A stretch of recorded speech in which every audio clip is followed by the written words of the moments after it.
ભૂપેન્દ્રભાઈ પટેલ ભાવનગરની મુલાકાતે પહોંચ્યા. પ્રબુદ્ધ સંમેલનમાં 2047 સુધીનો વિકાસનો રોડમેપ રજૂ કર્યો. ભૂપેન્દ્રભાઈ પટેલ ભાવનગરની મુલાકાતે પહોંચ્યા હતા. પ્રબુદ્ધ સંમેલનમાં 2047 સુધીનો વિકાસનો રોડમેપ રજૂ કર્યો હતો. બોટાદ ખાતે યોજાયેલા કાર્યક્રમ બાદ ગુજરાતના મુખ્યમંત્રી ભૂપેન્દ્રભાઈ પટેલ ભાવનગર ખાતે યોજાયેલા પ્રબુદ્ધ સંમેલનમાં હાજરી આપી હતી. મહારાજા કૃષ્ણકુમારસિંહજી યુનિવર્સિટીના અટલ બિહારી ઓડિટોરિયમમાં યોજાયેલી આ સભામાં રાજ્યના વિકાસને લઈને મહત્વપૂર્ણ દિશા દર્શાવવામાં આવી હતી.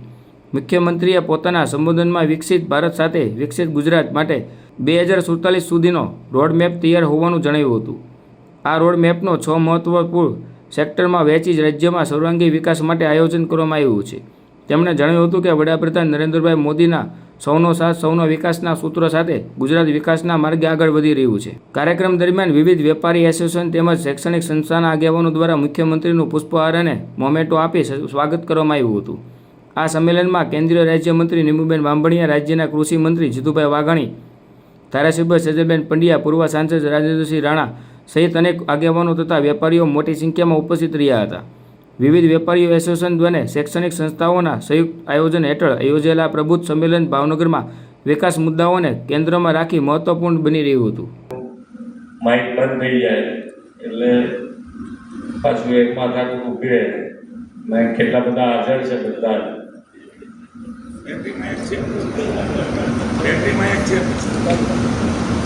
કરવું હોય સંવાદ તો પછી બેટરી માઇક ને બધાનું પાછું છોડો ને. અમારી પાછળ તો બધાને એક મિનિટ ને ક્યાંક ઊભું કરશે ને. સાંભળીશું ફરી એક વાત. આપણે આવો જ મોકો આપણે આવીશું.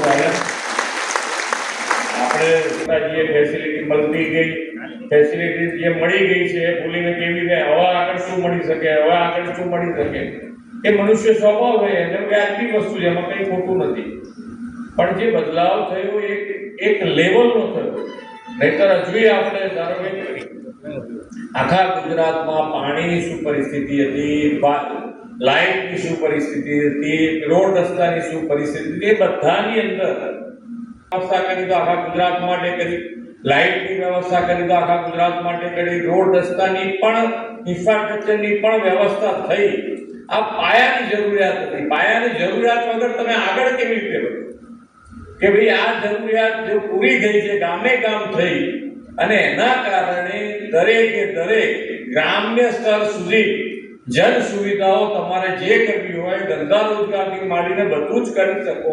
ડેરી ઉદ્યોગ, રોડ તૂટી ગયો હશે કે ગટર ઉભરાતી હશે, કેવું થયું હશે એટલે થતું હશે તે રિપેર થવાનું છે.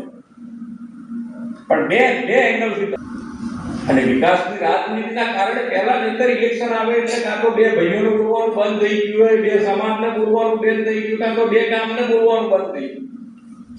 લાંબા સમય સુધી ઝઘડા ચાલ્યા કરતા. હવે એવું કશું નહીં. ઇલેક્શન પપ્પી નથી કે બધા ભેગા કશું કરતા નહીં. એટલે કામ કર્યું છે બતાવો, ના કામ કર્યું તો પૂરું કરો. યાર હા, ખામીઓ બતાવી શકાય, ખામીઓ બતાવી શકાય, એમાં ના. ઇન્ડસ્ટ્રીઝ ભારત દેશમાં આવે એના માટે અત્યાર સુધીના દરેક વડાપ્રધાનોએ પ્રયત્ન કર્યા છે. એકે વડાપ્રધાન બાકી નથી આવ્યો કે એ ઇન્ડસ્ટ્રીઝ આપણા ત્યાં આવવી જોઈએ સેમિકન્ડક્ટર.